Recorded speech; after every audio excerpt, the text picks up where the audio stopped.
उस कॉल की डिटेल आ गई है जो सुशांत सिंह राजपूत को आया था 13 जून को, उनकी डेथ के एक दिन पहले। और इस कॉल की डिटेल को जानकर यह समझ आता है कि जो बंदा अगले दिन सुसाइड करने वाला है वो एक दिन पहले इतना नॉर्मल कैसे हो सकता है। क्या था ये कॉल, क्या बातचीत हुई इस कॉल में, कौन था इस कॉल पर सुशांत सिंह राजपूत के साथ और कितनी देर का था ये कॉल, ये सभी मैं आपको बताऊंगी अभी की रिपोर्ट में। एक लीडिंग न्यूज़पेपर ने सुशांत सिंह राजपूत की कॉल डिटेल्स का ब्यौरा किया है, इन्वेस्टिगेट किया है, जिसमें पता चला है कि 13 तारीख को सुशांत सिंह राजपूत बिल्कुल नॉर्मल थे।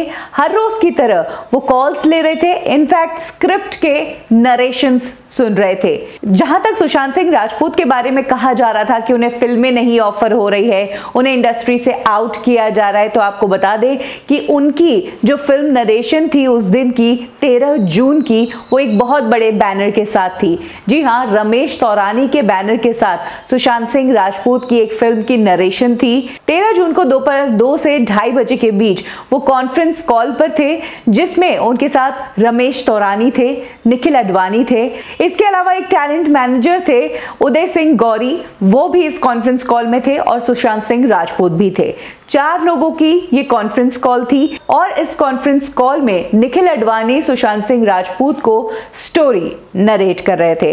अक्सर जो नरेशन होता है वो आमने सामने बैठकर होता है, क्योंकि फील और एक एनर्जी अलग ही होती है। लेकिन लॉकडाउन है जिसके चलते लोग आपस में मिल नहीं सकते, तो सुशांत सिंह राजपूत के लिए ये जो फिल्म की नरेशन थी ये कॉन्फ्रेंस कॉल पर ही रखी गई थी। सुशांत सिंह राजपूत ने पूरी नरेशन सुनी। इनफैक्ट उदय गौरी ने टीवी चैनल को यह बात भी कंफर्म की कि सुशांत सिंह राजपूत से जो बात हुई, जो कॉन्फ्रेंस कॉल पर वो जिस तरह से एक्टिव थे, वो बिल्कुल नॉर्मल लग रहे थे।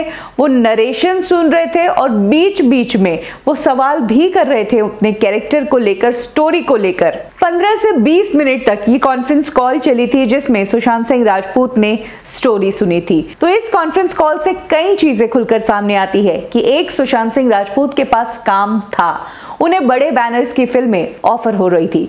दूसरी बात यह कि काहे का डिप्रेशन और काहे की तबीयत खराब। जो इंसान काम कर रहा है, फोन पर स्क्रिप्ट सुन रहा है, स्क्रिप्ट को डिस्कस कर रहा है, स्क्रिप्ट के बारे में सवाल पूछ रहा है, इतना एक्टिव है, वो इंसान काहे का बीमार। और तीसरी सबसे बड़ी बात जो इस कॉन्फ्रेंस कॉल से सामने आती है वो ये कि जो इंसान खुद को मारने की सोच रहा हो तो इसके पीछे कई दिनों की सोच होती है, कई दिनों से उसको ऐसे ख्यालात आते हैं और फाइनली जब वो डिसीजन लेने जाता है तो वो दुनिया से कटता जाता है।